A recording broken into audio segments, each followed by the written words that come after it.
नमस्कार बंधुरा आमी प्रणय मजुमदार एवं आपनादेर चैनेले आपनादेर प्रत्येकके स्वागत जानाच्छि एस्ट्रो प्रणय आपनादेर चैनल एवं एटा एकटा स्पेशल टिप्स बा टोटकार भिडियो होते चलेছে संगे अनेक किछु इनफरमेशन देबो तो पुरो भिडियोटा शुनुन अनेक कथा इनफरमेशन आपनादेर काछे जाबे।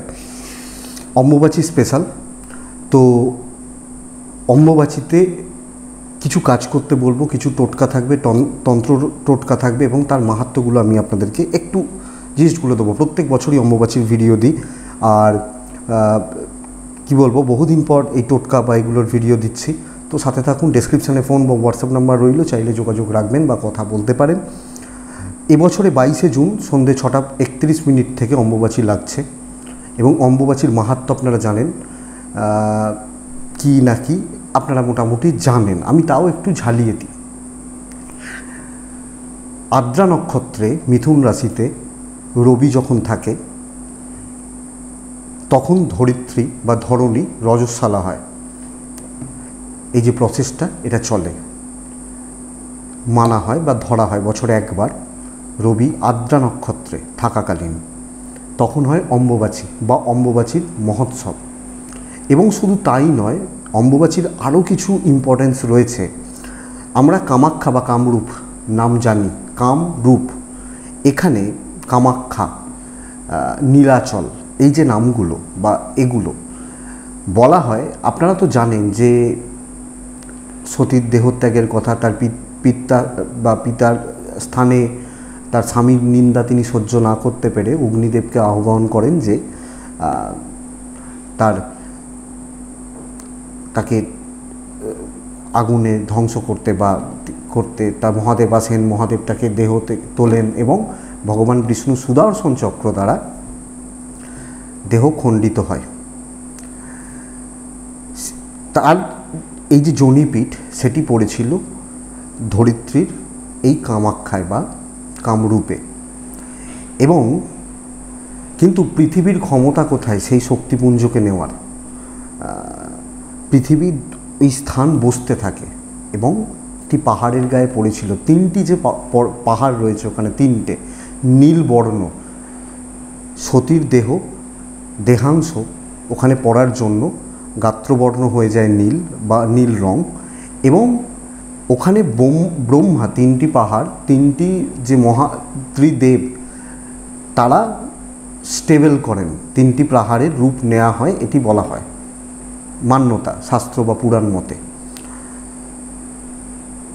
এবং সেইখান থেকেই কামাখ্যায় কি হয় না হয় আপনারা তো প্রত্যেকেই জানেন, এবং আমরা হিন্দুদের কাছে অত্যন্ত পবিত্র একটি স্থান কামাখ্যা। তো এর সাথেই অম্বুবাচী রিলেটেড। শুধু তাই নয়, আপনারা জেনে অবাক হবেন, মহাদেব যখন কামদেবকে ভস্মীভূত করেছিলেন, এই স্থানে কামদেব সাধনা করে কামদেব রূপ ফিরে পেয়েছিলেন তার পুনরায়, যে তপস্যা করেছিলেন না এইখানে, সেই কারণে কামরূপ, কামের রূপ, কামদেবের রূপ, কামরূপ। এবং আদি যে মন্দির, কামদেব তার রূপ ফিরে পাওয়ার পর বিশ্বকর্মাকে অনুরোধ করেন যে মন্দির তৈরি করার বা মন্দির প্রতিষ্ঠা করার। তো বিশ্বকর্মা প্রথম মন্দিরটি প্রতিষ্ঠা করে। তারপর বহু যুগ গেছে, বহু কিছু হয়েছে, অনেক প্রাকৃতিক বিপর্যয় হয়েছে, তারপর আজকের ডেটে আমরা দাঁড়িয়ে রয়েছি, অনেকভাবে তৈরি হয়েছে। তো এই অম্বুবাচীর তিথিতে এর মাহাত্ম্য অন্য রকম এবং বহু মানুষের বহু কিছু মনোবাসনা পূর্ণ হয়। শুধু তাই নয়, এখানে কিছু কিছু মন্দির, সব জায়গায় নয়, অনেক জায়গায়, সব জায়গায় নয় বলছি, অনেক জায়গায় শক্তি মন্দির বন্ধ করে দেওয়া হয় এই 4 দিনের জন্য। এবং আমাদের বাড়ির ঠাকুমা বা বয়স্ক মানুষরা যারা বিধবা, তারা পালন করেন, কিভাবে করেন আপনারা সবটাই জানেন বা দেখেছেন।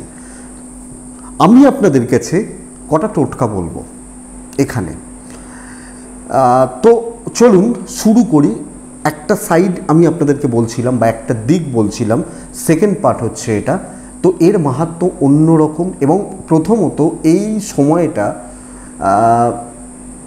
আপনারা কোনো নারী শক্তি, কোনো মহিলা, তারা তো নারীরই রূপ, খারাপ ভালো যেই হোক, কোনো নারী শক্তি আদি তারই রূপ, তো তাকে অপমান করবেন না এই সময়। আপনারা এই সময় ধরিত্রী রজস্বলা হয়, এটা বলা হয় ধরিত্রী বা প্রকৃতি।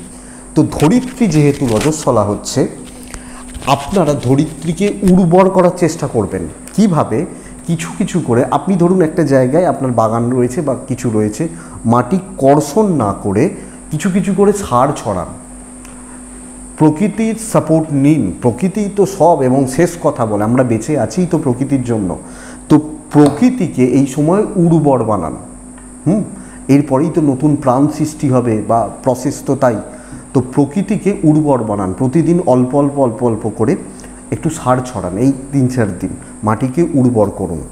এই সময় কোনো রকম গাছ কাটা, প্রকৃতির সন্তান যারা প্রকৃতির সঙ্গে রয়েছে তাদেরকে কোনোভাবে ক্ষতি না করা উচিত। গাছ কাটবেন না এই সময়।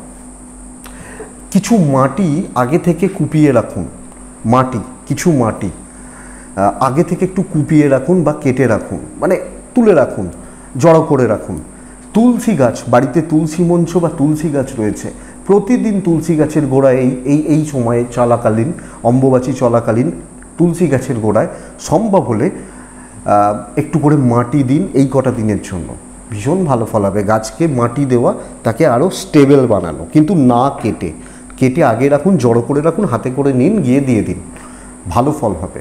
প্রত্যেক দিন মধ্যরাতে, প্রতিদিন মধ্যরাত মা কামাখ্যাকে স্মরণ করুন। মায়ের কৃপা সরাসরি বলা হয় এই সময় পাওয়া যায় বা পাওয়া যেতে পারে। তো মা কামাখ্যাকে আপনারা সম্ভব হলে স্মরণ, মনন বা চিন্তন করুন। অম্বুবাচী 4 দিন চলবে, আপনারা জানেন। তো অনেকের বাড়িতে মায়ের মূর্তিকে লাল কাপড়ে ঢেকে রাখা হয়। এবার আপনারা প্রশ্ন করবেন কোন দেবীগুলোকে? যেগুলো উগ্র দেবী সেগুলোকে, মা কালী, মা তারা, মা চণ্ডী, মঙ্গলচণ্ডী, অনেকে থাকে না, লাল লাল কাপড়ে ঢেকে রাখা হয়। মা মনসা, অনেক জায়গায় লক্ষ্মী বা মা লক্ষ্মী বা সরস্বতী এনাদের ঢাকা হয় না। এবার কিছু জায়গায় কালী মন্দিরও খুলেই রাখা হয়, পুজো পাঠ হয়, কিন্তু বেশিরভাগ ক্ষেত্রে হয় মানে মানে মন্দির বন্ধ হয়ে যায়, কামাখ্যার মন্দিরই বন্ধ হয়ে যায় বা এরকম ব্যাপার। তো যারা প্রচণ্ড পরিমাণ শত্রুতায় জর্জরিত, তাদের জন্য এই টোটকাটি করাবো। প্রচণ্ড পরিমাণ শত্রুতায় যারা জর্জরিত, অম্বুবাচী চলার আগে একটি শ্বেত আকন্দ মূল জোগাড় করবেন। শ্বেত আকন্দ, তন্ত্রের মারাত্মক জিনিস হচ্ছে শ্বেত আকন্দ এবং শ্বেত সর্ষে, সাদা সর্ষে, যেটা সাদা সর্ষে, কালোটা নয়, সাদা সর্ষে। আপনারা সর্ষেটিকে বেটে নেবেন, বেটে রাখবেন, পেস্ট বানিয়ে রাখবেন। আকন্দর মূলটি টুকরো করে কেটে নেবেন। আকন্দর মূল, আপনারা শহরে যারা থাকেন তারা যেখানে মূল বিক্রি করে, অনেক জায়গায় মূল বিক্রি করে, তো মূল বিক্রি করে, তাদেরকে বলবেন শ্বেত আকন্দর মূল দিয়ে দেবে। আপনারা প্রত্যেক দিন যে কোনো একটি নির্দিষ্ট টাইমে ওই যে পেস্টটি বানিয়েছেন আকন্দর মূলে, পেস্টটিকে লাগাবেন, একটু করে লাগিয়ে দেবেন। এইভাবে অম্বুবাচীর চলাকালীন 4 দিন চলুক। প্রত্যেক দিন সন্ধ্যাবেলা বা কাঁচা কাপড়ে, পরিষ্কার বস্ত্রে স্নান করে উঠে বা করে আপনারা করবেন। অম্বুবাচী শেষ হয়ে গেলে যারা শত্রুতা অসংখ্য, নানা দিক থেকে প্রবলেম, প্রতিবন্ধকতা আসছে, তাদের জন্য কিন্তু অবশ্যই অম্বুবাচী শেষ হয়ে গেলে লাল সুতো বা কারে এই মূলটি শরীরে ধারণ করুন, অথবা অনেকে মাদুলিও করেন, মাদুলি বা যে পাওয়া যায় কিনতে, তার ভেতর ঢুকে গালা দিয়ে আটকে বা মোম দিয়ে আটকে জিনিসটি শরীরে ধারণ করুন। শরীরে ধারণ করে থাকুন, সেটা আকন্দর গুণে শত্রু দমন হবে বা শত্রুতা থেকে অনেকাংশে মুক্তি পাবেন। আপনারা অনেকাংশে মুক্তি পাবেন। করে দেখুন। 2 নম্বর, যাদের দাম্পত্য জীবন ভীষণ অশান্তিময় এবং বারবার কোনো তৃতীয় ব্যক্তি, যে কেউ হতে পারেন, সেটা কোনো অবৈধ সম্পর্ক শুধু নয়, তৃতীয় ব্যক্তি হয় না, কান ভাঙানোর লোক আছে প্রচুর, যে কারণে দাম্পত্য জীবনে ক্ষতি হচ্ছে। যদি সত্যি হয়, সত্যি থাকে, আপনি সন্দেহ করছেন এরকম নয়, যে সত্যি ক্ষতি করছে, পাবলিক দেখেই বলছে যে এটা ভালো নয়, এরকম যদি থেকে থাকে, দাম্পত্য জীবনের এটা মারাত্মক ম্যাসিভ প্রবলেম এবং যাবতীয় সমস্যার কারণই কিন্তু এই ব্যাপারগুলো।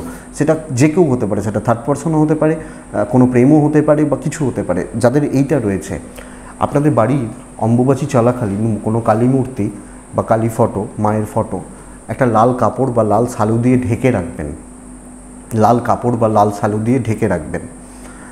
হ্যাঁ, এবং একটা ভোজপত্র জোগাড় করবেন, দশকর্মার দোকানে পেয়ে যাবেন, দশকর্মার দোকানে পেয়ে যাবেন। আর যে কোনো কালো পাখির পালক জোগাড় করবেন, হ্যাঁ, যে কোনো কালো পাখির পালক, ভোজপত্রের ওপর ওই পালক দিয়ে একটু ছাই তৈরি করে নিয়ে, সেটা ধূপের ছাই হতে পারে, ছাই নিয়ে অম্বুবাচী শেষ হয়ে গেলে সন্ধ্যাবেলা, অম্বুবাচীর পরের দিন সন্ধ্যাবেলা, অম্বুবাচী চলাকালীন এই কাপড়টা দিয়ে শুধু ঢেকে রাখাটাই হবে কাজ। শেষ হয়ে গেলে সন্ধ্যাবেলা ওই কাপড় মারাত্মক ইম্পর্টেন্ট, ধরা হয় মায়ের ওই কাপড়ের সঙ্গেই সামঞ্জস্য মানা হয়, এটা মাথায় রাখতে হবে। অম্বুবাচী শেষ হয়ে গেলে পরের দিন সন্ধ্যাবেলা আপনারা ওই ছাই দিয়ে ভোজপত্রের ওপর যিনি শত্রুতা, এই যে শত্রুতা, হাজব্যান্ড ওয়াইফের সম্পর্কের এই যে শত্রুতা, এই যে খারাপ লোকগুলো যারা আপনার সম্পর্ককে অতিষ্ঠ করে দিচ্ছে, কোনো বন্ধু যেই হোক, যদি সত্যিই খারাপ থাকে তার নাম লিখবেন, ওই কাগজটাকে মুড়ে ওই যে লাল কাপড়টা রেখেছেন, ওই লাল কাপড়টাকে ভেতর রেখে প্রবাহিত জলে ভাসিয়ে দেওয়া, প্রবাহিত জলে, ফ্লোটিং ওয়াটার, জলে ভাসিয়ে দেওয়া ভীষণ মাত্রায় উপকারী ফল দেবে, ভীষণ মাত্রায় উপকারী ফল দেবে। তো এটা করতে পারেন আপনারা ভীষণ ভালো রেজাল্ট পাবেন, করে দেখুন, অবশ্যই ভালো হবে। আরেকটি, যাদের পারিবারিক বাধা বিপত্তি প্রবলভাবে রয়েছে, বাধা, পরিবারে মনে হচ্ছে না বাড়িতে ঢুকতে ইচ্ছা করে না, হয় না অনেকে, ঢুকতে ইচ্ছা করে না, তো করবেন কি, অম্বুবাচী থেকে শুরু করুন। অম্বুবাচী চলাকালীন যে কোনো সময় 4টি গোটা আমলকি নেবেন, গোটা আমলকি 4টে, একটা লাল কাপড়, লাল শালু, লাল চেলি, যেটা কিনতে পাওয়া যায় দোকানে, আমরা পুজোতে ব্যবহার করি না, ওই 4টে আমলকি ওই লাল কাপড় বা লাল শালুতে মুড়ে হলুদ সুতো দিয়ে মুখটিকে জড়িয়ে, হলুদ সুতো বাড়ির দক্ষিণ পশ্চিম রাহুর কোণ, দক্ষিণ পশ্চিম কোণকে রাহুর কোণ বলা হয়, দক্ষিণ পশ্চিম কোণে ঝুলিয়ে দেবেন, বাড়ির দক্ষিণ পশ্চিম দিক বা কোণে ঝুলিয়ে দেবেন। এবং এই প্রসেসটা প্রত্যেক অমাবস্যায় চেঞ্জ করবেন, করে দেখুন, আপনারা অনেকটা বেটার রেজাল্ট পাবেন। আয়ুর্বেদিক আমলকি আয়ুর্বেদিক গুণাগুণযুক্ত গুণ এবং শরীরের ব্যাধি, দক্ষিণ পশ্চিম রাহুর প্রভাবকে নিষ্ক্রিয় করে দেয়। লাল কাপড়ে মুড়ে, মঙ্গলের বস্ত্র লাল মুড়ে আপনারা দক্ষিণ পশ্চিম কোণে ঝুলিয়ে রেখে দিন, আপনারা অনেকটা বেটার রেজাল্ট পাবেন, অনেকটা বেটার ফল পাবেন। এটা করতে পারেন। যে ওই যে বাড়িতে ঢুকতে ইচ্ছা করছে না, বাড়ি মনে হচ্ছে নেগেটিভ, বা এই যে কোনো এই ধরনের ব্যাপার, বাড়ির যে কোনো গোলযোগ করে রাখতে পারেন। ছোট্ট টোটকা, এমন কিছু তো পয়সা লাগবে না, 10-20 টাকা খরচা আছে। লাস্ট ওই যে কাপড়টি, যাদের দাম্পত্য জীবনে প্রবলেম হচ্ছে তারা তো রাখছেনই, করতে পারেনি, যাদের ধরুন দাম্পত্য জীবন খুব স্মুথ, তারা ওই কাপড়টিকে আপনার বাড়ির কোনো পরিষ্কার জায়গায়, ভালো পবিত্র স্থানে 1 বছর রেখে দেবেন। যাদের মানে এই ধরনের প্রবলেম নেই, ওই যে লাল কাপড়টা ঠাকুরকে ঢেকে রেখেছেন, 1 বছর রেখে দেবেন। আপনার জীবনে চলতে থাকা নানাবিধ সমস্যা থেকে এটা মুক্তি ঘটাবে। আপনার জীবনের চলতে থাকা অনেক রকম সমস্যা বা অনেক কিছু প্রবলেমগুলো থেকে এটা আপনাকে মুক্তি ঘটাবে, মুক্তি দেবে। এখানেও তো এমন কিছু খরচা নেই, এবং ওই কাপড় তো সবাই ঢেকেই রাখে, অনেকেই রাখে। ছোট দেখে করবেন যাতে সুবিধা হবে, এবং সেটা শোয়ার ঘরে রাখার দরকার নেই, শোয়ার ঘরে রাখবেন না, পরিষ্কার জায়গায়।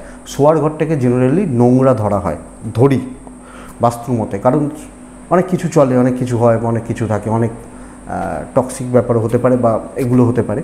তো সেই জায়গাটা শোয়ার ঘরে রাখবেন না, বাড়ির কোনো পবিত্র স্থান, পরিষ্কার জায়গায়, ঠাকুর ঘরে না রেখে অন্য কোনো প্লেসে রেখে দিন, দেখুন কাজ পাবেন। আশা করছি এই টোটকাগুলো অনেকের অনেক প্রবলেম সলভ হতে কাজে লাগবে। খুব সহজ টোটকাগুলো বললাম, সবচেয়ে ইজিয়েস্ট টোটকাগুলো বললাম, করে দেখুন, বেটার ফল পাবেন। এবং এই টোটকাগুলো আগে কোনোদিন দিইনি, একটা দিয়েছিলাম হয়তো, দিইনি, করে দেখুন, ভালো ফল পাবেন। এটুকুই থাক, ভালো থাকুন। ডেসক্রিপশানে ফোন বা হোয়াটসঅ্যাপ নাম্বার রইল, চাইলে যোগাযোগ রাখবেন বা কথা বলতে পারেন। তো আপনাদের প্রত্যেকের মঙ্গল হোক, মাকে স্মরণ করবেন, অবশ্যই ভালো রেজাল্ট পাবেন। এটুকুই থাক, ভালো থাকুন, সুস্থ থাকুন এবং শান্তিতে থাকুন। নমস্কার।